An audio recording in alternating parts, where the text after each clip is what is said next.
ketika keluar dari rumah sakit jiwa aku somehow kayak bikin janji lah sama diri sendiri, kayak lu dapat kesempatan kedua dari Tuhan.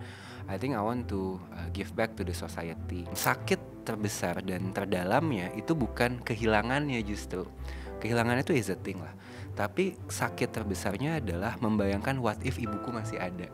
Mungkin ada sesuatu yang besar menunggu di depan sana karena lu dikasih ujian kecil dulu. Ya, Dan itu is about perspective. setiap manusia emang diciptakan untuk maknanya masing-masing. It doesn't have to be grande, it doesn't have to be extraordinary, tapi just being you aja udah sebuah makna yang mungkin Tuhan kasih kenapa kita ada di dunia ini. Bebannya anak pertama itu mostly it's about financial things. Kayak ngerasa harus bisa mencukupi, padahal enggak. Di era yang serba cepat, ternyata melambat tuh nggak salah. Halo semuanya, kembali lagi di podcast Suara Berkelas. Hari ini aku kedatangan tamu yang spesial banget. Ada temanku, Raka. Seorang co-founder dari Menjadi Manusia dan CEO dari Menjadi Manusia. Apa kabar Mas Raka? Baik, alhamdulillah. Terima kasih Bilal kesempatannya. Aku happy banget karena kita bakal ngomongin tentang mental health, self-improvement. Dan bagi teman-teman yang nonton ini, aku sarankan untuk nonton sampai selesai kalau kamu ingin berkembang di tahun ini. Mas Raka, aku penasaran ya, karena selama ini Mas Raka itu bangun platform yang kasih panggung untuk orang-orang bercerita. Mereka menjadi manusia, punya luka, punya experience yang menarik. Tapi Mas sendiri tuh kayak jarang menampakkan diri sebagai seorang manusia. Aku penasaran sih background Mas, apa yang bikin Mas itu jadi kuat sampai hari ini, aku penasaran. Oke, sebelumnya terima kasih banyak Bilal kesempatannya. An honor to be in here in this podcast.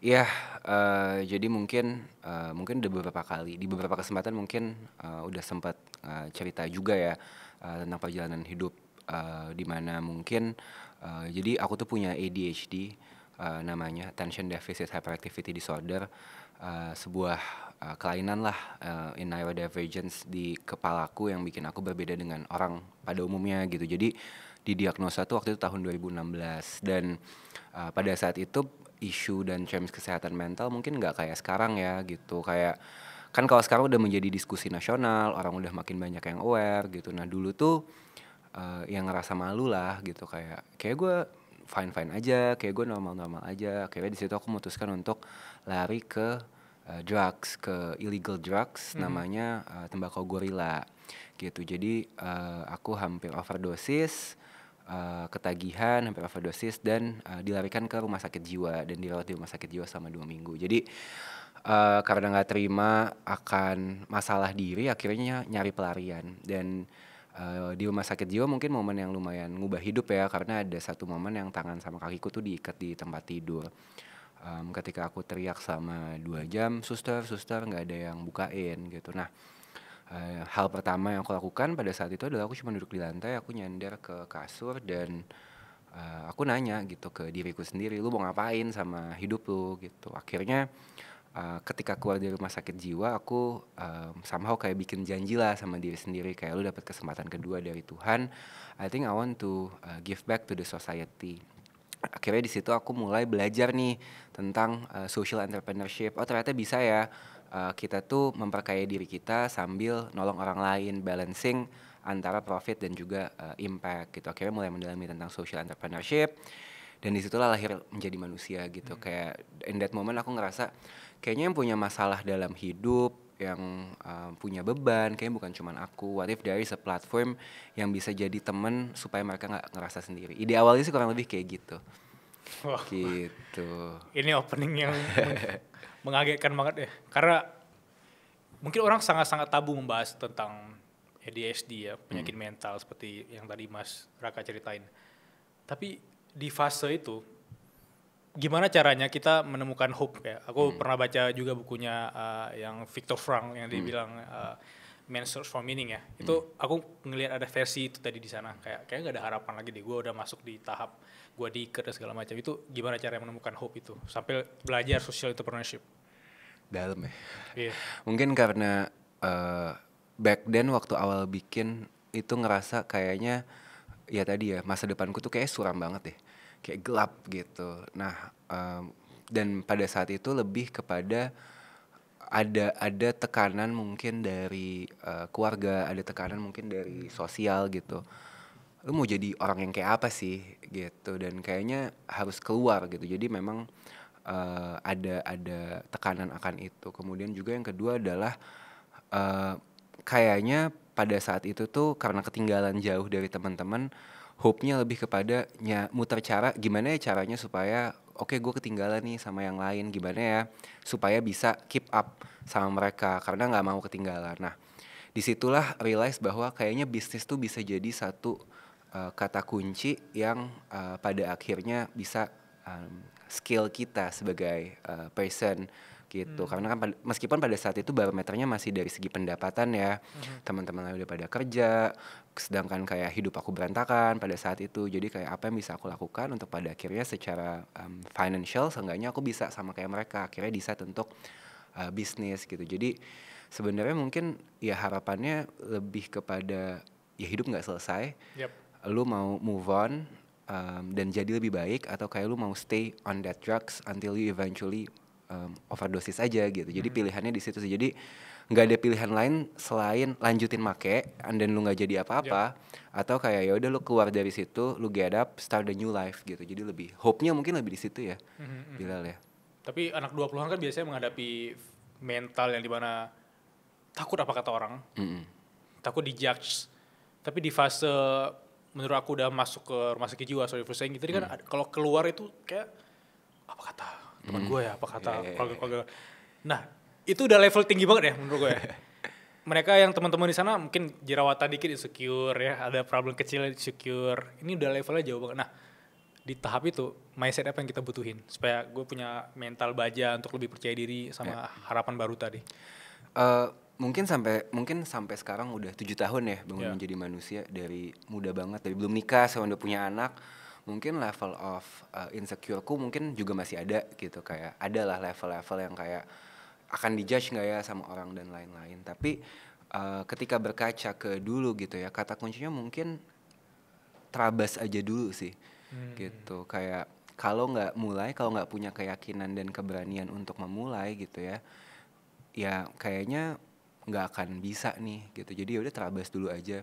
Kadang ketika kita memilih untuk menerabas jalan yang kita nggak tahu kemana, dan pada situ aku nggak punya basic akan bisnis sama sekali ya, Oke. aku percaya bahwa ketika kita masuk ke sebuah tempat yang antah berantah, somehow kita akan dibawa ke satu tujuan yang mengejutkan buat kita gitu. Jadi the hardest is the first step kan gitu. Jadi ya take that first step gitu, dengan segala ketakutan, dengan segala ketidakpastian, dengan takut akan judgement orang.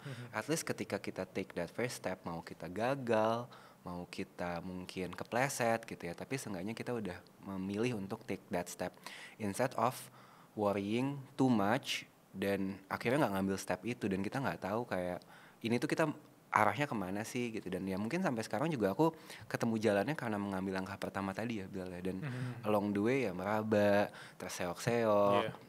terjatuh gitu. Tapi ya the first step is the most fundamental. Dan ketakutan untuk gagal sih. Jadi Iya. mungkin karena aku udah terlanjur gagal, jadi kayak masuk rumah sakit jiwa Iya, karena iya. aku bahkan kayaknya konsepnya tuh udah gagal banget gitu.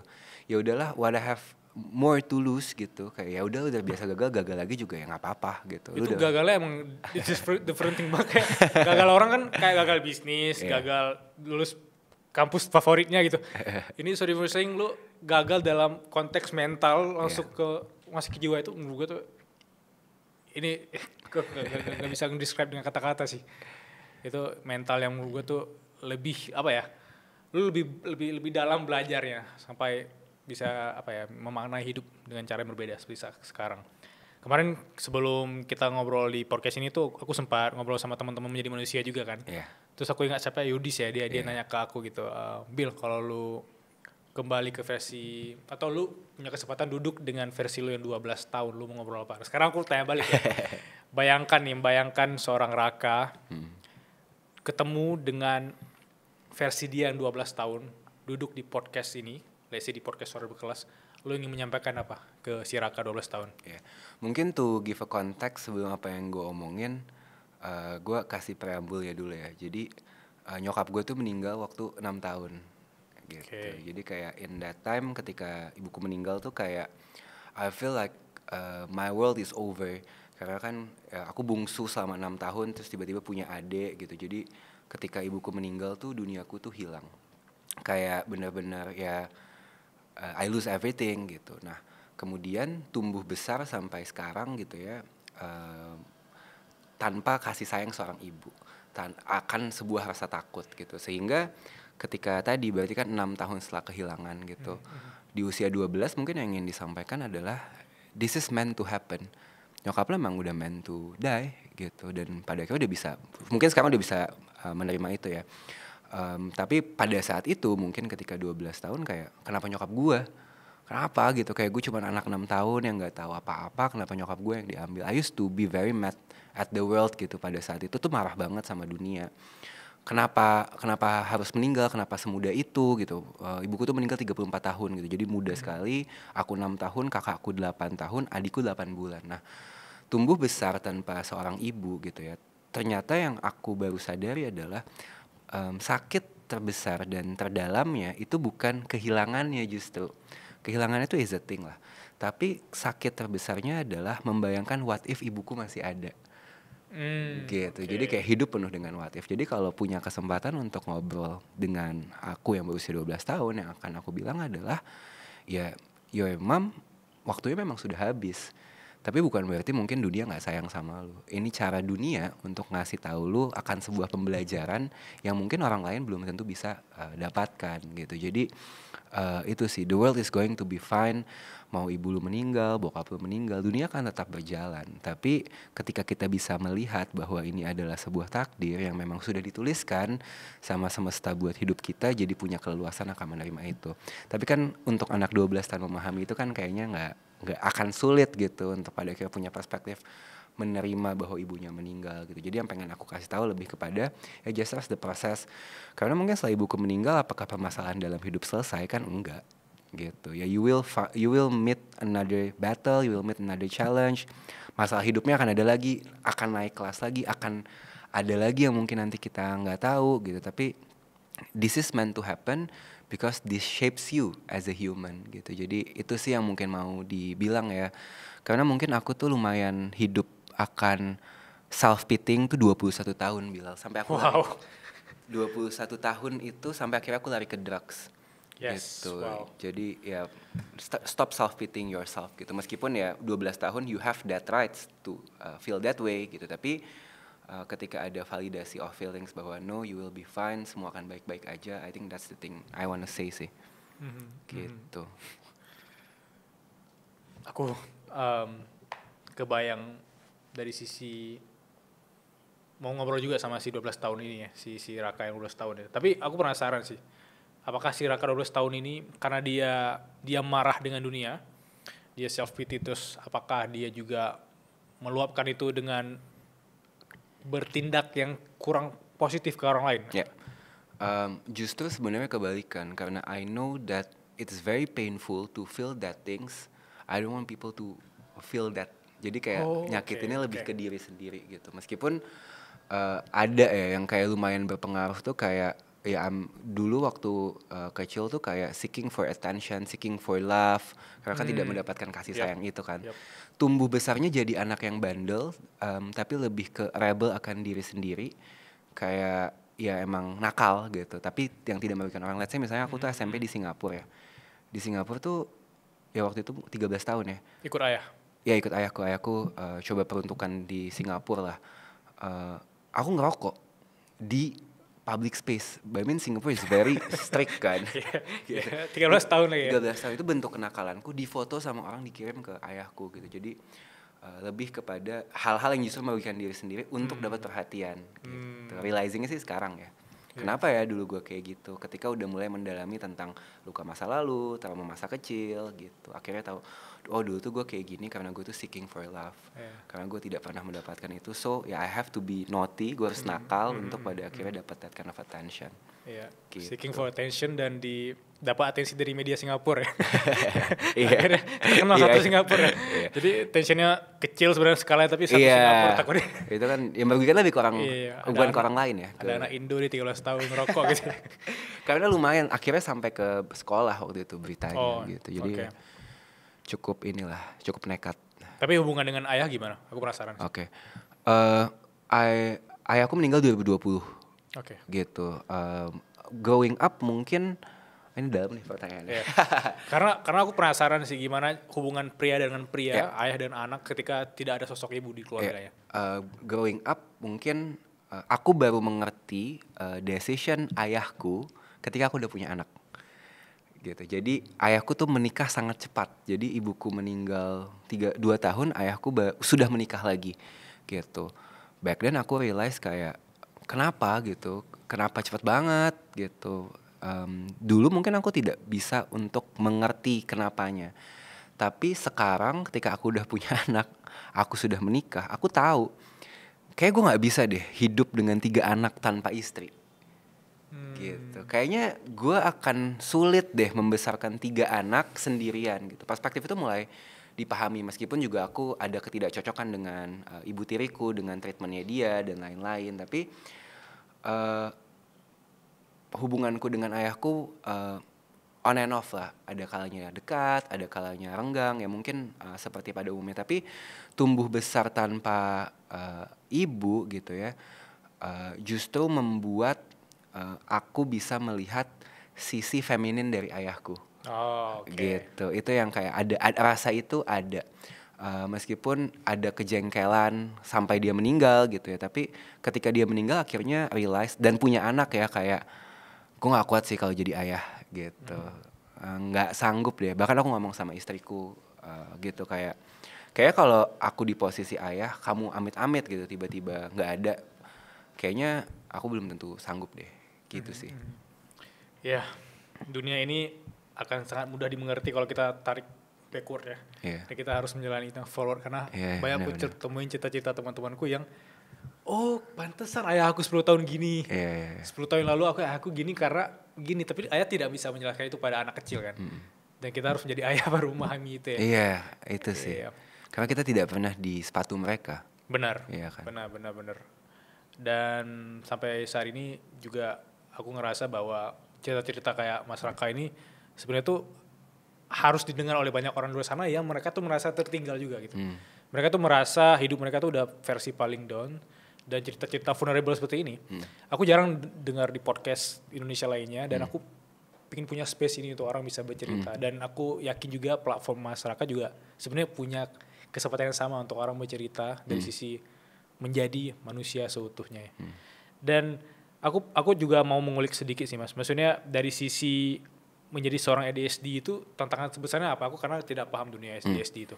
Ya jadi mungkin ya kalau dulu tuh aku sangat-sangat impulsif akan sesuatu in terms of decision makings, in terms of pengen beli sesuatu, bahkan kayak kepikiran potong rambut sekarang tuh bisa kayak detik ini langsung ke tukang potong rambut gitu. Jadi kayak sangat impulsif lah ketika udah punya pengen. Kemudian yang kedua adalah the train of thoughts ya. Mungkin overthinking kan satu hal, tapi kayak ADHD tuh kayak lagi buka internet terus kayak tabnya tuh udah 100, jadi kayak jump from one to another very quick gitu. Dan itu berasanya ketika aku bikin bisnis, menjadi manusia is not my first business gitu kayak. Cuman dari dulu itu tuh aku bosan, aku tinggal, aku bikin yang baru. Bosan tinggal bikin yang baru. Di sekolah gitu aku nggak bisa fokus, the hardest is nggak bisa fokus sih sebenarnya ya. Jadi kayak nggak bisa fokus dan lain-lain. Nah kalau sekarang mungkin ketika udah mulai aware dengan mental health, dengan self development akan diri gitu, jadi lebih bisa memaknai. Tapi kalau sekarang memang yang masih sulit sampai sekarang adalah susah tidur gitu, karena semakin banyak pikiran, jadi pikirannya banyak gitu kan, ya mikir aja terus gitu. Aku mungkin tidur tuh bisa malam, tapi ya kayak tetap pagi harus aktivitas gitu. Jadi paling susah adalah sekarang, jadi tuh semakin aku banyak mikir aku semakin susah tidur. Itu yang paling mengganggu sih sekarang. Jadi try to regulate the mind again gitu, kurang lebihnya ya untuk di sekarang. Tapi memang yang paling banyak mungkin ADHD juga yang masih struggling adalah we are different kan. Our brains just work differently than the others gitu. Kayak kita tuh punya satu faktor pembeda. Sama kalau aku satu lagi adalah jadinya bikin aku very very anxious ketika aku dalam sebuah keramaian gitu. Jadi kayak dulu tuh aku extrovert banget. Makin kesini tuh aku jadi kayak akan keramaian tuh aku jadi become very introverted gitu, kayak kayaknya gue lebih baik di rumah aja deh gitu. Jadi lebih membatasi diri ya gitu untuk sekarang karena overstimulated sih mungkin. Jadi udah makin aware dan ya capek aja gitu. Meskipun aku sadar in the other side jadi kayak menutup diri banget gitu, tapi I think that's how I protect my energy aja. Karena kan having this so much energy itu kan nggak enak ya gitu. Meskipun udah berdamai ya akan kondisinya dan ya ADHD nggak bisa sembuh. I have to live with this sampai aku mati gitu. Tapi kita bisa meminimalisir ya, tapi tidak bisa sembuh total gitu. Betul. Dan perspektifnya kali bilang ya, dulu aku menganggap ini musibah. Oke, just a mindset ya. Iya, apa azab gitu ya Tuhan kasih. Tapi sekarang aku ngelihatnya kayak is a plus point. Oh mungkin kalau aku nggak ADHD aku nggak akan bikin menjadi manusia. Mungkin kalau aku nggak ADHD aku nggak akan punya kesempatan untuk menjalani hidupku seperti sekarang gitu. Jadi nganggapnya lebih ke sudut pandangnya. Kalau aku maknai dia terus-terusan sebagai penyakit, sebagai musibah ya akan sama jadi musibah. Tapi ketika ada different side yang di take ways, aku rasa sih jadi perspektifnya berubah ya. Iya, it's a blessing in disguise. Blessing Karena in disguise, aku seneng banget sih kalau ada orang ceritain perspektif. Banyak orang-orang, apalagi teman-teman yang nonton ini pasti ngerasa bahwa lah kok hidup gue gini ya. Mungkin karena hidup lo gitu lo harus ngapain gitu. Mungkin ada sesuatu yang besar menunggu di depan sana. Karena lu dikasih ujian kecil dulu. Iya. Dan itu is about perspektif dan itu bagus banget sih. Mas Raka, aku semakin banyak pertanyaan yang muncul karena menurut aku itu sangat-sangat insightful dan sangat-sangat deep. Dari sisi Mas Raka sendiri, yang dimana ini udah jadi bagian dari bisnis dan keseharian lah menghadapi fase-fase tentang ngomongin mental health dan lain-lain. Bagaimana seorang Mas Raka itu melihat situasi mental health dari teman-teman SDM di Indonesia? Ya. Apa yang harus kita pecahin? Jadi mungkin compare dengan 7 tahun yang lalu ya, kayak ketika aku masuk rumah sakit jiwa, satu awareness dan stigmanya itu sangat tinggi gitu. Kayak ya kesehatan mental tidak pernah dibahas di ruang publik atau bahkan di meja makan sama keluarga gitu. Kayak oh aku kayaknya banyak pikiran, aku udah kamu sholat aja, kamu bersyukur aja. Kita sempat ada di momen itu ketika aku lari ke drugs juga bentuk stigma itu kan, kayak oh lu tuh nggak boleh sakit mental gitu. Kemudian fast forward 7 tahun di sekarang kita tuh sedang berada di dalam fase yang awareness-nya tuh tinggi akan kesehatan mental gitu. Kayak orang udah semakin banyak yang ngomongin, semakin banyak yang kayak menjadi topik seharian gitu. Tapi memang ini menjadi dua mata pisau kalau menurutku ya, karena satu dengan over awareness muncullah self-diagnose gitu. Jadi kayak orang, kayak gue bipolar deh, kayak gue ADHD deh, kayak gue OCD deh, karena the load of the information. Sekarang, ketika kita ngomongin di urban, di kota-kota besar gitu ya, kita sudah berbicara adalah, okay, I'm not okay, what should I do? Gitu. Konteksnya adalah di situ. Tapi ketika kita ngomongin ke suburban, kita ngomongin ke daerah lain, I think it's still a very complex problem. Kenapa? Karena untuk pergi ke psikolog itu kita membutuhkan uang seenggaknya mungkin 300 sampai 500 ribu. Ketika kita berbicara di rural area gitu, daerah-daerah rural, 300 ribu tuh buat mereka makan, gitu kan. It's a total different problem. Nah, tapi aku selalu melihat bahwa kan semua orang tuh ngomongin bahwa Indonesia Emas 2045, Indonesia Emas 2045. Aku tuh punya satu thesis yang waktu itu aku tulis adalah kesehatan mental adalah kunci manusia masa depan. That's the thing yang aku believe. Kenapa? Karena kita itu tumbuh akan trauma, kita tumbuh akan luka dari orang tua kita yang dulu mungkin nggak terpapar informasi gimana sih cara nge-treat anak. Sekarang kan informasi akan gentle parenting sudah banyak sekali. Ini menjadi satu permasalahan besar adalah ketika proyeksi luka-luka itu ke orang lain. Let's say misalnya kita sering kali ngelihat berita orang bunuh orang, kemudian ada pemerkosaan yang terjadi, pelecehan seksual yang terjadi. Ketika ditarik, root cause-nya tuh apa sih? Buat aku personal, I think it's the mental problem gitu. Ini orang pasti punya permasalahan dalam dirinya. Nah, kenapa kesehatan mental adalah kunci manusia masa depan? Karena aku percaya dari luka-luka itu sama bila mungkin kayak jatuh. Ketika lukanya nggak diperbaiki, dia akan membusuk gitu. Tapi bedanya adalah ketika kita jatuh, luka fisiknya kan kelihatan. Ketika dia busuk dia terlihat, tapi luka mental itu kan tidak terlihat gitu. Ada orang yang ya Chester Bennington ketika dia depressed, looks fine, kemudian decide untuk suicide gitu, tidak pernah terlihat. Imagine berapa banyak nih yang tidak terlihat, dan imagine ketika ini nanti meledak bersama-sama. Itu dari satu angle ketika pada akhirnya udah menjadi merugikan ke orang lain. Yang kedua adalah kita ngomongin tentang pembangunan manusia, kita ngomongin tentang pembangunan sebuah negara, kita ngomong tentang gedung tinggi, kita ngomong tentang unicorn, kita ngomong tentang AI mungkin sekarang. Tapi kita tuh lupa akan the most fundamental things akan sebuah bangsa gitu, the human itself. And what is the most fundamental things on human? It's the soul kan. Jiwanya gitu, kesehatan jiwanya. Tapi kita nggak pernah touch on that point. In that sense, aku percaya ketika seseorang yang punya luka memilih untuk menyembuhkan luka itu, dia tuh kayak ngelepasin baggage di dalam dirinya. Jadi kayak bawa tas berat, baggage misalnya aku luka akan kehilangan, luka akan ibu tiriku, luka akan ayahku. Pelan-pelan aku kosongkan tasku, aku punya wadah untuk ngambil value-value lain ke dalam diriku karena beban-beban itu sudah tidak ada. Jadi aku believe ketika orang decide untuk take care akan mental health-nya, pergi ke psikolog, pergi ke psikiater, mempelajari tentang meditasi, do hypnotherapy, metode penyembuhan tuh banyak sekali. Aku percaya ketika dilakukan secara rutin kayak kita ke kesehatan fisik, orang tersebut akan mencapai potensi terbaik dirinya. Dan ketika kita berbicara Indonesia Emas 2045, tapi kita nggak ngomongin kesehatan mental, mungkin sebelum menuju ke sana udah banyak anak mudanya yang bunuh diri. Mungkin udah banyak anak mudanya yang terkungkung dalam depression and stress. Mungkin itu sih akan pandanganku ya akan kesehatan mental. Jadi for this past 7 years aku masih akan terus mengadvokasi isu itu gitu, akan isu kesehatan mental. Resistensi mungkin ada ya di awal sehingga pada akhirnya sekarang menjadi semakin banyak yang ngomongin, tapi the challenge masih besar, masih banyak gitu.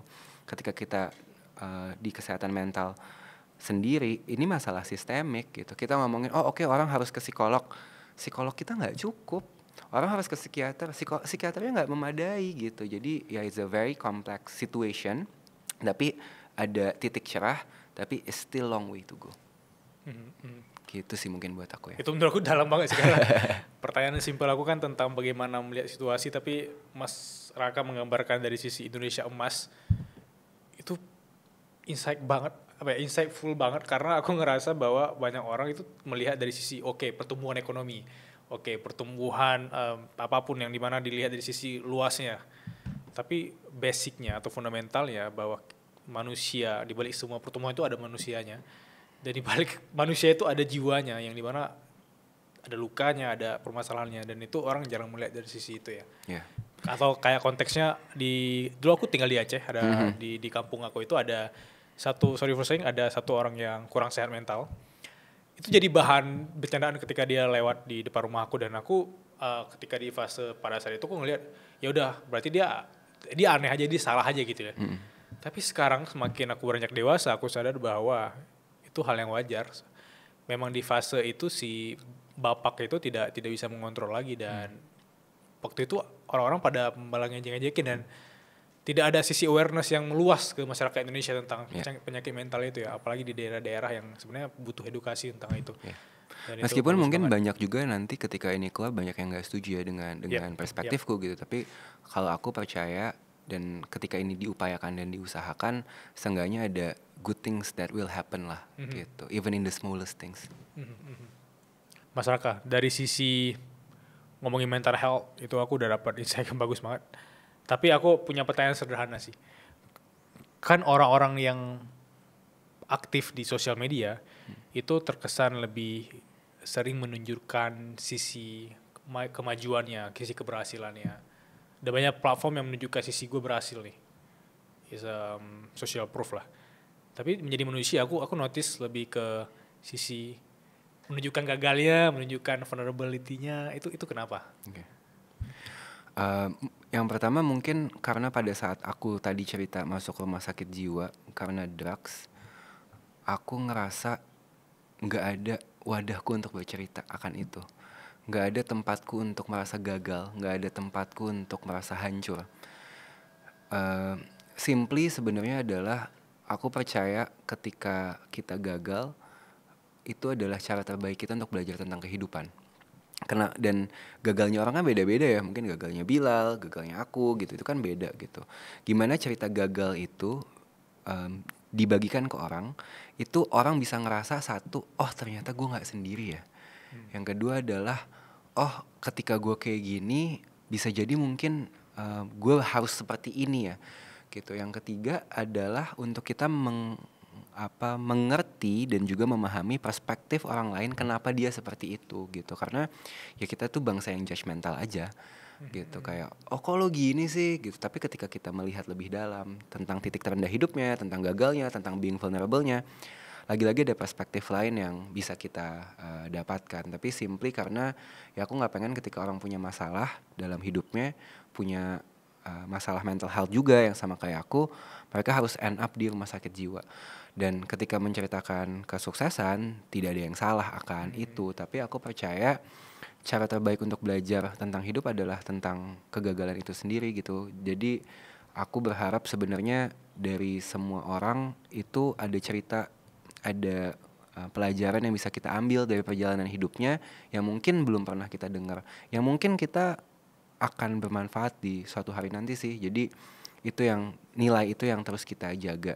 Sama yang kedua adalah kita nggak pengen sebenarnya emphasizing cuman di gagalnya aja, tapi gimana sih ketika di titik terendah itu orang tuh bisa bangkit ya. Dan ya ketika 2018 pertama kali kita menciptakan itu, ketika mungkin podcast pada saat itu, bahkan Deddy Corbuzier mungkin belum start the podcast, that question become very rare gitu. The lowest point in life tuh menjadi pertanyaan yang sangat-sangat jarang ditanyakan karena pada saat itu isinya prank dan lain-lain. Nah di situ kita mulai kayaknya nggak ada yang salah deh dengan orang cerita titik terendah hidupnya, gitu. Jadi mungkin itu ya alasannya. Di era yang serba cepat ternyata melambat tuh nggak salah, gitu. Iya, iya. Aku lupa lagi quotes yang di film F1 kemarin. Kayak slow is smooth, smooth is fast kalau nggak salah ya. Jadi itu orang ngelihat melambat itu dari sisi karena orang udah maju kali ya, compare mereka udah ngelihat orang yang udah maju banget sehingga mereka merasa tertinggal. Tapi kalau ditarik dalam konteks jangka panjang, sebenarnya kayak saham kan. Bener. Sebenarnya naik gitu ya. Naik turun gitu. Cuma mereka nggak ngelihat versi long term 10 tahun, 15 tahun ya gitu. Lihatnya cuma yang depan mata aja gitu. Iya. Dari pertanyaan tadi, kemudian ada timbul pertanyaan lagi nih. Aku tadi bilang Sagittarius curious ya.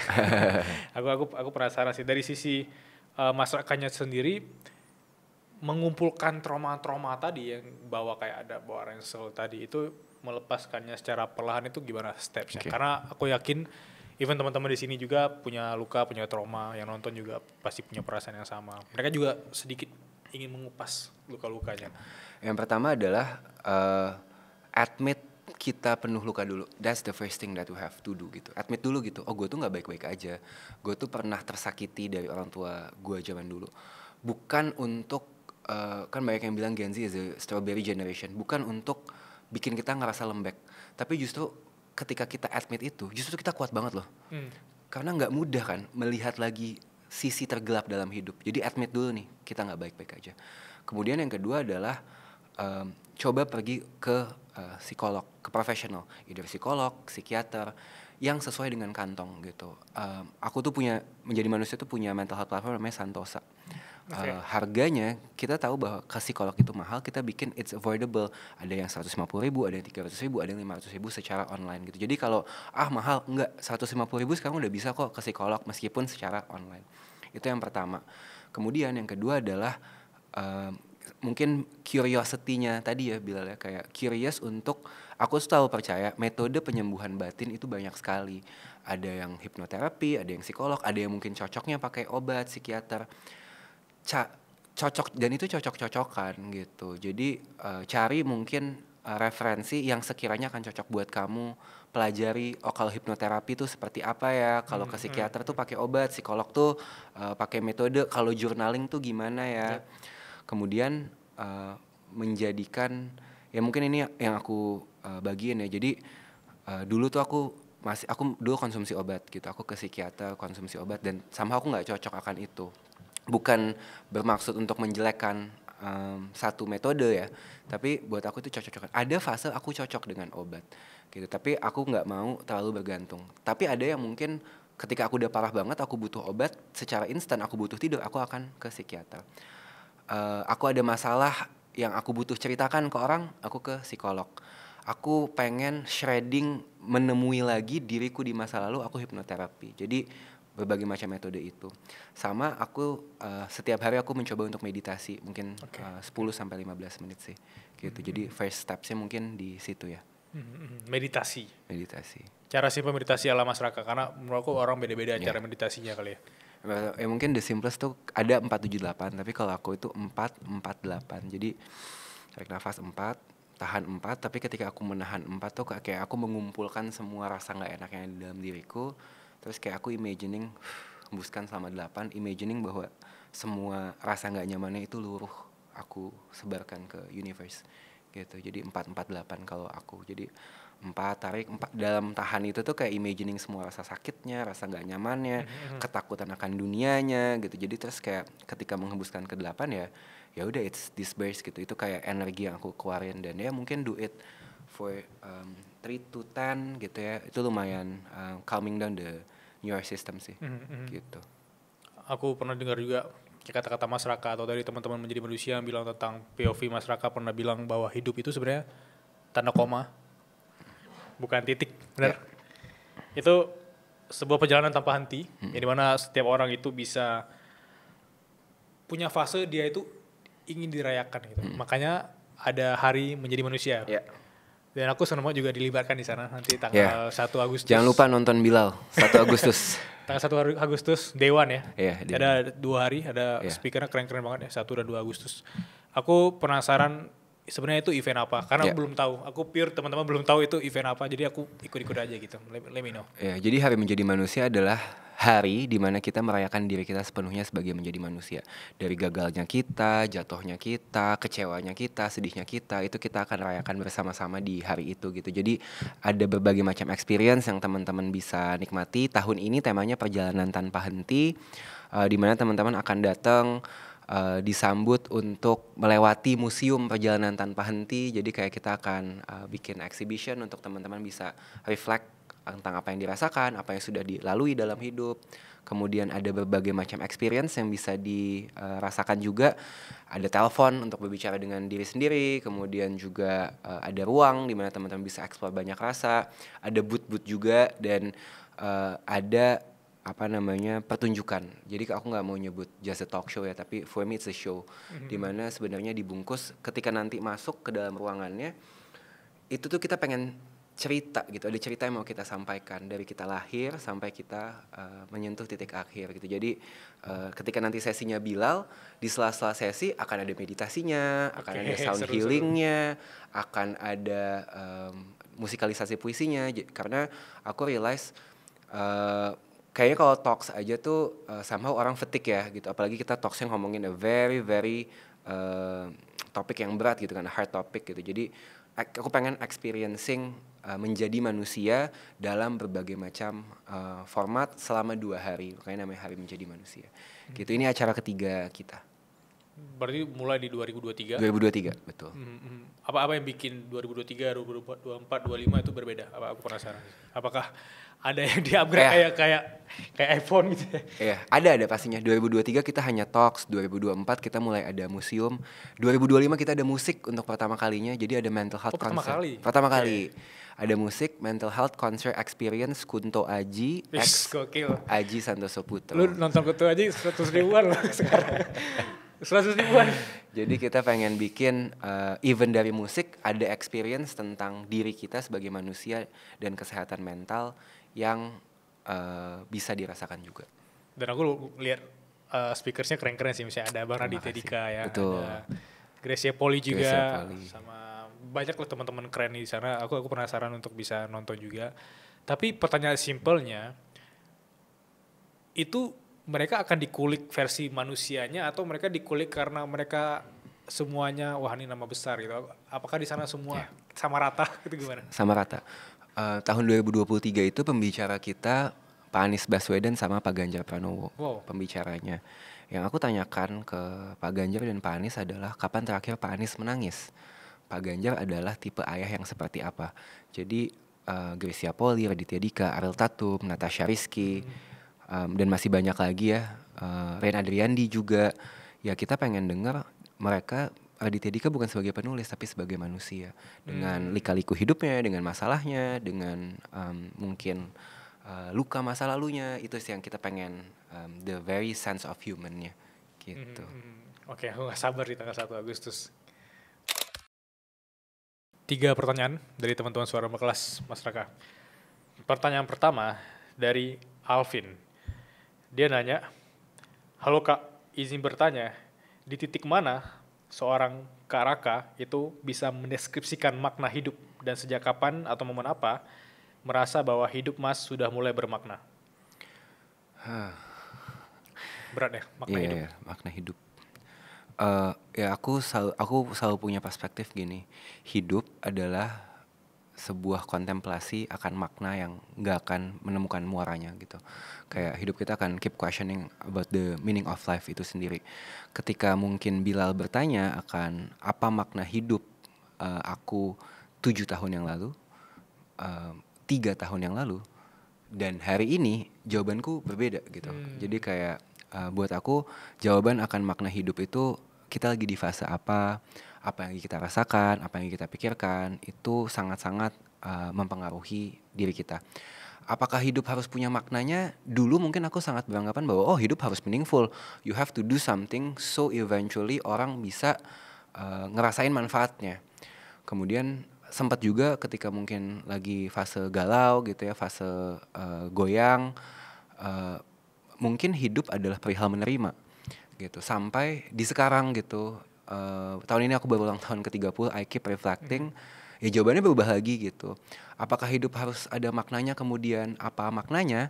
Buat aku sekarang bisa jadi sebenarnya makna hidup kita tuh emang udah jadi hamba gitu, emang menghamba aja gitu, bisa jadi itu gitu. Mungkin 5 tahun lagi kita ketemu lagi, pertanyaan akan makna hidup dari Bilal ke aku mungkin juga bisa berubah lagi gitu. Jadi it will keep evolving tergantung apa yang kita lagi rasakan, pengalaman hidup apa yang kita hadapi gitu. Tapi di momen apa aku menemukan hidupku penuh makna, mungkin sekarang mungkin pada akhirnya bisa bilang bahwa setiap manusia emang diciptakan untuk maknanya masing-masing.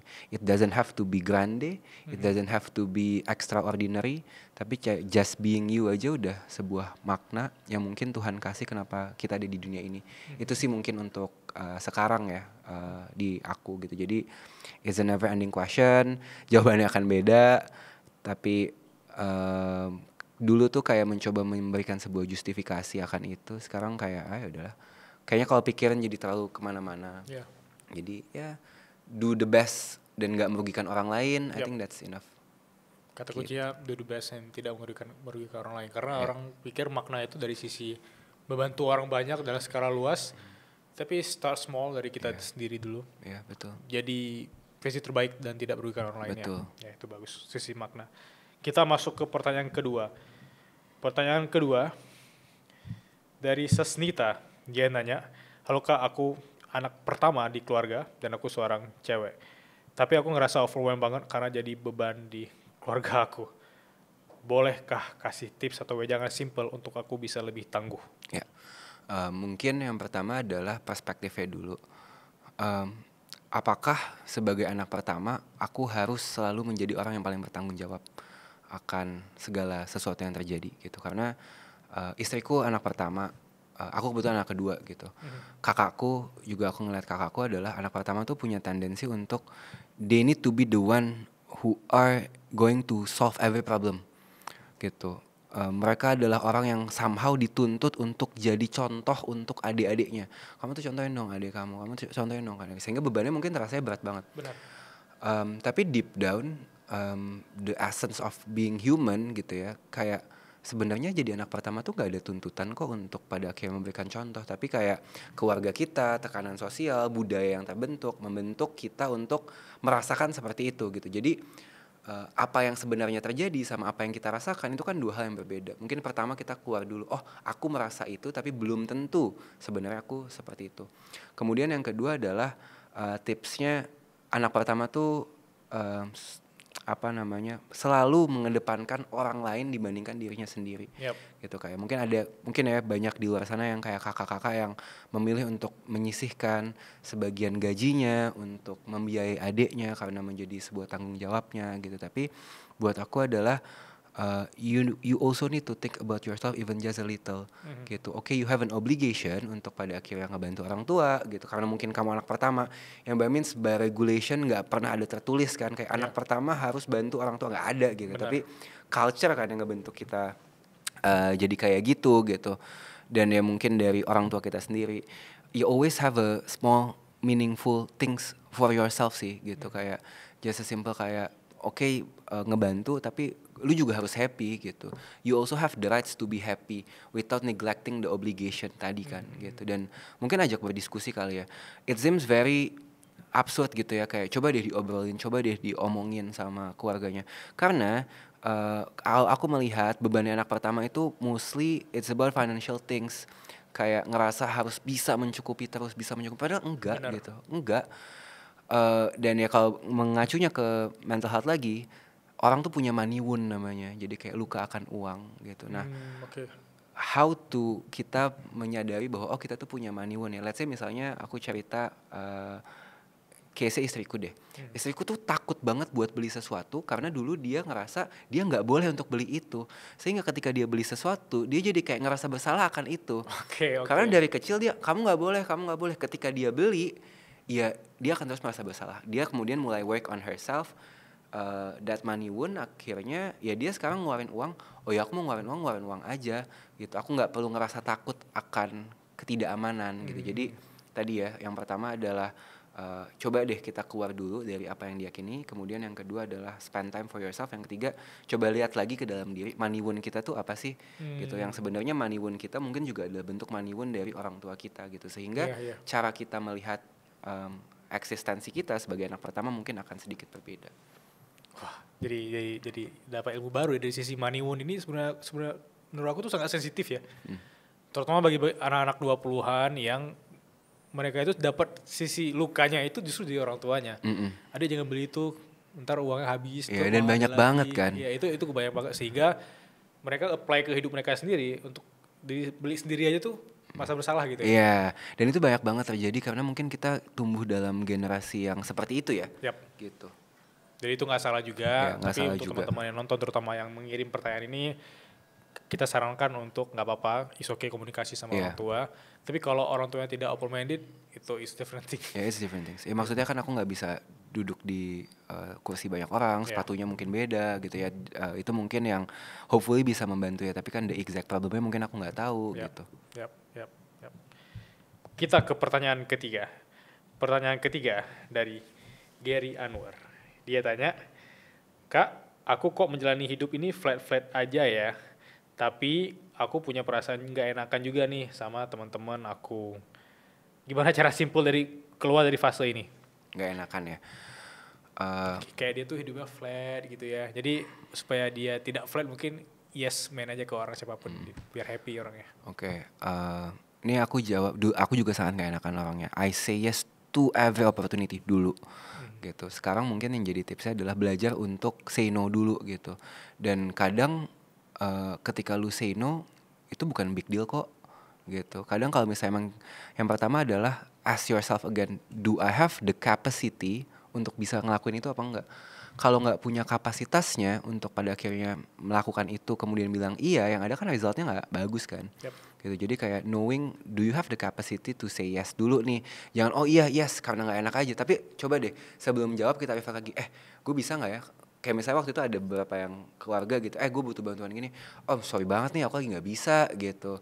Dan butuh keberanian itu kan. Coba kasih makan keberaniannya sekali. Habis itu lihat gitu. By means bukan berarti kita nggak mau ngebantu orang ya. Tapi gimana juga menjadikan barometer kita ngebantunya akan kapasitas dan kapabilitas, bukan akan gak enakan. Itu dulu tuh, gue bantu lu karena emang gue bisa bantu dan gue capable untuk bantu. Ketika gak bisa, I think it's okay to say no. Kemudian yang kedua adalah also to think bahwa lu nolong orang, tapi lu juga harus nolong diri lu sendiri. Jangan sampai lu nolong orang karena lu gak enakan, tapi lu jadi tidak bisa nolong diri lu sendiri dan bahkan merugikan diri lu. Yang ketiga adalah also always ask yourself, is it worth my energy to doing it gitu. Ketika orang minta tolong kan ada energi yang dikeluarkan kan. Ini energinya worth it gak sih? Atau kayak do I happy nolong orang ini? Apa cuman karena basisnya takut ya untuk bilang enggak gitu. Mungkin ya Indian it's how the mind works lagi sih, ngelihat akan satu halnya. Mungkin itu. Semoga membantu ya. Karena sangat berat untuk hidup di fase tidak nyaman di awal, apalagi say no ke Iya. orang-orang terdekat kita. Benar, dan ya mungkin aku ngomong gampang ya karena udah Yep. melewati gitu, Yep. tapi in reality it's very hard kan. Even emang apapun yang dimulai dari konteks awal pasti sangat berat. Iya. Kalau ada benefit dalam long termnya ya. Mm-mm.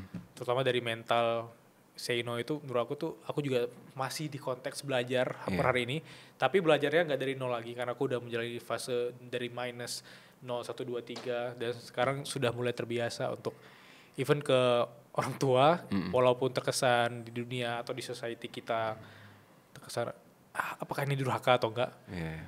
Terkadang say no juga bisa bikin mental kita sedikit lebih sehat. Itu ya it will always be a debatable question sih, apalagi terkait orang tua ya. Yeah. Karena pengalaman setiap orang beda-beda gitu kan. Kayak in a sense kayak kadang aku suka bercanda ke istriku gitu. Ya untung aku nggak punya orang tua gitu kan. Kayak jadinya udah ngejokes aja gitu. Kayak, bisa ya money wound dia atau Iya. apapun itu kan lukanya sama orang tua ya. Bener. Terus suami yang ngejokes kan aku gak ada orang tua, gak relate Iya dong. makanya kayak sama aku ya I couldn't say if I'm in your position gitu, seperti apa. Dan ya pada akhirnya masalahku, masalah kamu, masalah orang kan beda-beda. Dari aku terakhir, Mas Raka, Ya. yang dimana aku sering tanya ke teman-teman aku, the best advice dari Raka. Yang pernah aku dapat ya berarti. The best advice itu waktu aku umur 3 tahun dari almarhumah ibuku. Dapat 3 tahun. 3 tahun. Wow. Jadi kayak dari aku umur 3 tahun, ibuku tuh baca, aku manggil mami ya. Mami tuh baca buku The Secret. Ya, tentang manifestasi. Iya, tentang manifestasi. Dia tuh bilang ke aku, Raka, percayalah kamu akan menjadi apa yang kamu pikirkan. Kamu akan menjadi apa yang kamu pikirkan. You will become what you think about. You have to always believe I become what I think about. Kata-katanya itu tuh, I become what I think about. Dari aku umur 3 tahun, you will become what you think about. Sampai akhirnya ibuku kena kanker. Terus di momen sakaratul maut beliau, dia tuh manggil aku sama kakakku. Raka, Rangga, percayalah kamu akan menjadi apa yang kamu pikirkan. You will become what you think about. Itu kata-kata terakhir ibuku yang kenapa itu membekas banget, karena that's her last word gitu ke aku gitu ketika aku pada 6 tahun. Nah, kata-kata itu terus menerus menjadi kayak reflection gitu. Enggak lah, I will never be the one I become. I will never become what I think about gitu. Tapi tanpa aku sadari kayak I become what I think about. Aku selalu mikir, Allah lu tuh cuman beban buat keluarga, Allah lu tuh cuman bikin susah orang doang gitu. And di situ ternyata aku beneran jadi apa yang aku pikirkan. Aku masuk rumah sakit jiwa karena narkoba, hidupku berantakan. Ternyata aku beneran jadi apa yang aku pikirkan gitu. Kemudian awal bangun menjadi manusia, aku keinget lagi gitu. Aku lumayan lupa akan kata-kata itu. Terus aku ziarah ke makam ibuku. Terus aku keinget kata-kata itu ketika lagi ziarah. I become what I think about ya katanya. Coba deh aku memikirkan hal-hal yang aku inginkan. Mulai aku memikirkan hal-hal yang aku inginkan. In every opportunities that happen to my life. Jalan-jalan, keluar negeri, ikut lomba, masuk TV. And every magical things that happen gitu. Akhirnya banyak yang jadi kenyataan. Banyak juga yang gak jadi kenyataan. Tapi sekarang aku melihat kata-kata ibuku adalah ini bukan tentang mimpinya jadi kenyataan atau tidak, tapi tentang limiting belief-nya. Tentang kayak ketika aku udah gak yakin sama diriku duluan, forever aku gak akan yakin sama diriku. Tapi ketika aku punya mentality untuk pada akhirnya gue bisa, I will become that, I think that's the self-limiting belief. Itu yang akhirnya aku ambil nilainya, bahwa ini bukan tentang aku ingin sesuatu dan jadi kenyataan, tapi tentang diriku yang tidak melimitasi belief akan kemampuan yang aku punya gitu sih. Jadi ya I become what I think about. That's the best advice yang pernah aku dapatkan. That's the best advice juga yang aku pernah dengar dari seorang anak kecil 3 tahun yang menangkap tentang apa. Wow, ini deep banget sih. Maksudnya kenapa ini harus di momen terakhir episode ini, podcast ini aku dengar advice ini. Thank you Mas Aka ini. Terima kasih banyak. It's very fun. Sampai jumpa 1 Agustus. Sampai jumpa 1 Agustus. Teman-teman jangan lupa, nanti aku bakal kasih sesuatu spesial di deskripsi. Patengin terus. Thank you, sehat terus. Terima kasih. Sampai jumpa semuanya.